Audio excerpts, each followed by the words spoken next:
اسی طرح ہم اپنے دوسرے مہمان کو اسٹیج پر بلانے کی دعوت دیتے ہیں۔ سر علی ارقم جو ایک جرنلسٹ ہیں، مانا انگریزی نیوز لائن سے وابستہ ہیں اور ابیب یونیورسٹی میں آرزو پروگرام کے تحت پشتو زبان پڑھاتے ہیں۔ سر علی ارقم تشریف۔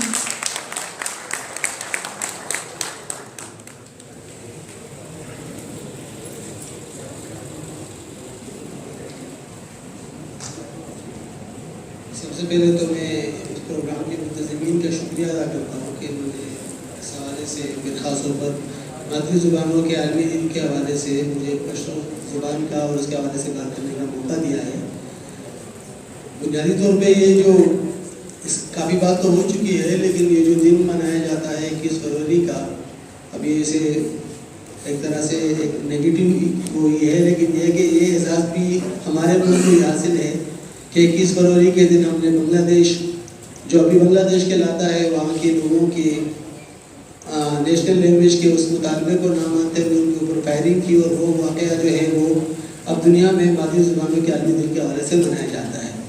اور یہ معاملہ عمومی طور پہ اگر ہم جو ہمارا کہ مادری زبانوں کی زبانی والا جو معاملہ ہے، تو اگر ہم دیکھیں تو جو صورتحال ہمیں درپیش ہے کہ ہمارے ملک میں بولی جانے والی بہت سی زبانیں ہیں جنہیں اور اگرچہ ہمارے ہم اگر اپنے ارد گرد دیکھتے ہیں، اپنے پڑوسی ممالک کو دیکھتے ہیں، سب میں دیکھتے ہیں تو وہاں پہ ملک یعنی کہ جیسے ہم انڈیا کی اگر مثال ہے تو وہاں پہ کوئی زبان جو ہے وہ نیشنل لینگویج نہیں ہے، بلکہ وہاں پر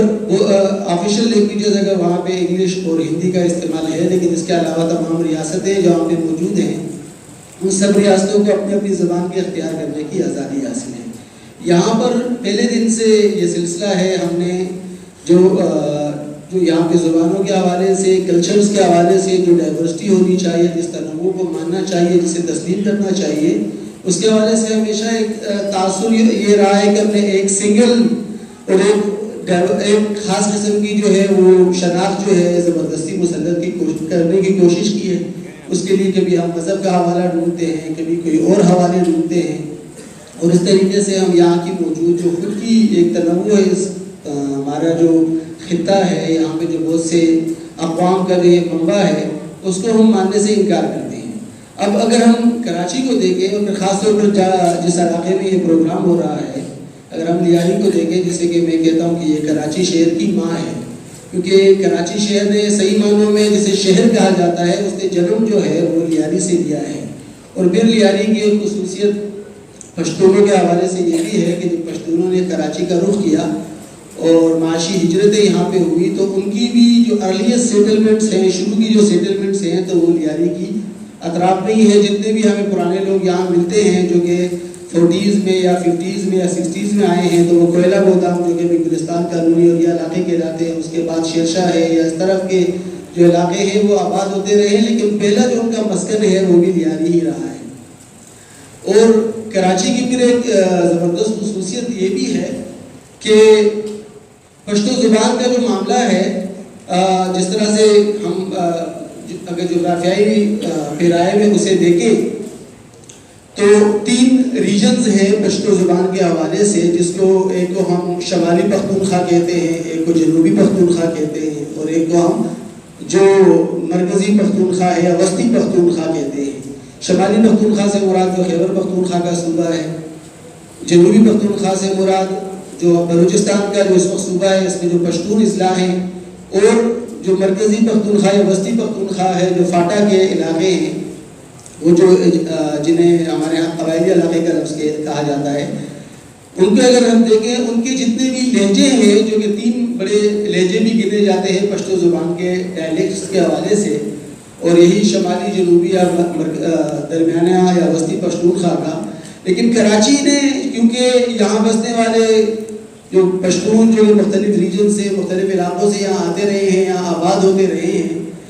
کراچی نے ان سب کو باہم اس طرح سے یکجا اور مدغم کر دیا کہ پشتو زبان کا ایک اپنا کراچی کا ایک لہجہ ڈیولپ ہو چکا ہے۔ اور چاہے کراچی میں رہنے والے پشتون وہ جب آپس میں انٹریکشن کرتے ہیں، آپس میں بات کرتے ہیں، ہیں. جیسے کہ میرے والدین کا تعلق سوات سے ہے. میرے والد صاحب 1970 میں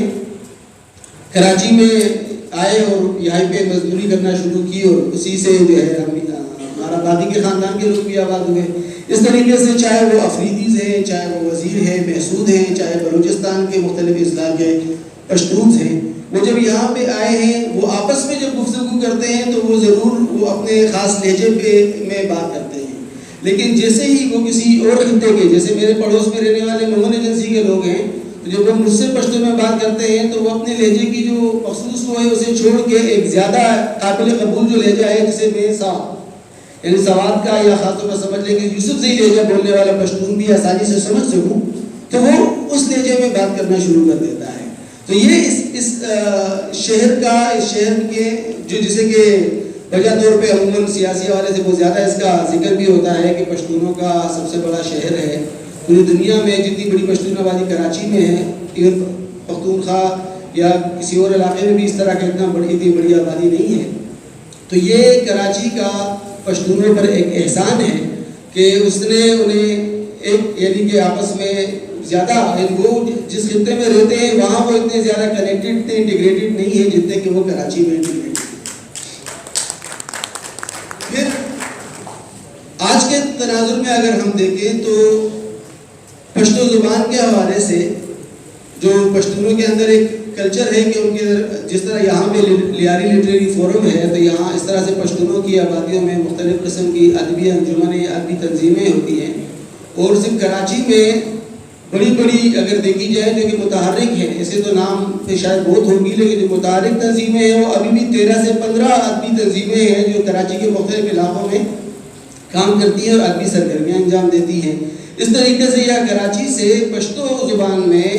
1 درجن سے زائد جو ہے ہم دیکھتے ہیں کہ 1 درجن سے زائد کتابیں جو ہیں وہ ہر سال چھپتی ہیں پشتو کی شاعری کے حوالے سے, پشتو کے ادب کے مختلف اصناف کے حوالے سے. اور ایک زمانے میں یہاں سے باقاعدہ سے ماہنامہ مجلے نکلتے رہے ہیں جو کہ بدقسمتی سے ابھی ڈسکنٹینیوڈ ہیں, جیسے جرس کے نام سے نکلتا تھا یا پلوشے کے نام سے نکلتا تھا. تو یہ اگر ہم دیکھیں تو وہ علاقہ ہے یہاں پہ پشتو نہ تو نصاب کا حصہ ہے, نہ یہاں پہ تعلیمی ایک اس میں پڑھائی جاتی ہے, بلکہ اگر صحیح معنوں میں کہا جائے تو یہاں رہنے والی جو پشتون آبادی ہے ان کی 90% آبادی ایسی ہوگی جو کہ پشتو زبان لکھ نہیں سکتی ہے. یعنی کہ یہاں پہ یہ صرف بولنے کی حد تک ہی بڑی حد تک موجود ہے, لیکن اس کے باوجود بھی وہ یہاں پہ اتنی متحرک, ان کی ادبی, ان کی سیاسی حوالے سے, ادبی حوالے سے, کلچر حوالے سے ان کی ساری سرگرمیاں اور یہ ساری چیزیں موجود ہیں. تو ہم جب اسے ہم دیکھتے ہیں تو یہ صاف ہمیں واضح نظر آتا ہے کہ چاہے ہمارے ریاست کے ادارے, چاہے ہمارے مختلف جن کی یہ ذمہ داری بنتی ہے, جو ایک اسٹیٹ انسٹیٹیوشن ہے کہ وہ اس عمل کو, وہ لوگوں کے کلچر کو, ان کی زبانوں کے, اس کے تنوع کو جو ہے اس کا اعتراف کریں, اسے جگہ دیں, اسے تعلیمی نظام میں اور اس میں اس کی اہمیت کو تسلیم کریں. اگرچہ وہ اس عمل سے بڑی حد تک اس میں کوئی ایک ڈس انٹرسٹ نظر آتا ہے, اتنی زیادہ اس میں دلچسپی نظر نہیں آتی ہے, لیکن لوگوں میں اگر خود کی وابستگی ہے اس سے جڑے رہنے کا عمل ہے. جیسے کہ بلوچی زبان کے حوالے سے ہم دیکھتے ہیں تو بلوچی زبان میں اس کی ارتقاء کے حوالے سے, اس کے اسکرپٹ کے حوالے سے, ان چیزوں کے حوالے سے جتنا کام کراچی میں ہوا ہے, بلکہ سمجھ لیں کہ اس کی بنیاد ہی زیادہ تر کراچی میں پڑی ہے. کراچی نے ہی بلوچی زبان کے ارتقاء میں بنیادی کردار ادا کیا ہے, اور کراچی میں ہی آج بلوچی زبان کے ایک بڑے شاندار قسم کے ادارے موجود ہیں جہاں پہ آپ کو بلوچی ادب کا وہ تمام کام جو ہے وہ آپ کو نظر آئے گا. جیسے سید ہاشمی ریفرنس لائبریری ہے, یا جیسے خاص طور پر کراچی میں جو کہ لائبریریز کا کلچر رہا ہے, مجھے افسوس کے ساتھ کہنا پڑتا ہے کہ پچھلے عرصے میں ہم لائبریریز کے حوالے سے میرے ایک دوست ایک ریسرچ کر رہے تھے, تو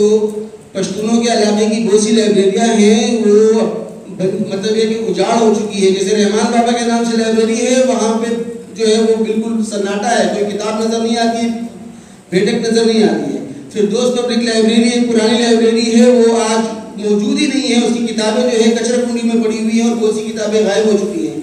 لیکن یہاں پر ابھی بھی کتاب کا کلچر موجود ہے, یہاں پہ لائبریریز موجود ہے, یہ بڑی خوشائن بات ہے. اور یہاں کے ان سے اور زبانوں کے کراچی میں بسنے والے اور لوگوں کو ان سے بڑی حد تک سیکھنے کی ضرورت ہے. اور آج کا یہ پروگرام بھی اس بات کا ایک بیان وہ ہے کہ ایک ایسے اس یونیورسٹی میں ایک ایسی تنظیم جو کہ زیادہ تر بلوچ نوجوانوں پر مشتمل ہے اور وہ اپنی زبان کے حوالے سے بھی میرا ان سے تعارف جو ہے وہ لوکال کے حوالے سے بھی ہے کہ فقیر کالونی میں ان میں کچھ دوست جو ہیں وہ ایک ادبی انجمن چلا رہے ہیں. تو یہ بڑی شاندار بات ہے. اس عمل پر ان تمام کوششوں پر اور اس جیسے پروگرام کے جو انہوں نے یہاں منعقد کیا ہے اس پہ میرے خیال سے تحسین پیش کرتا ہوں.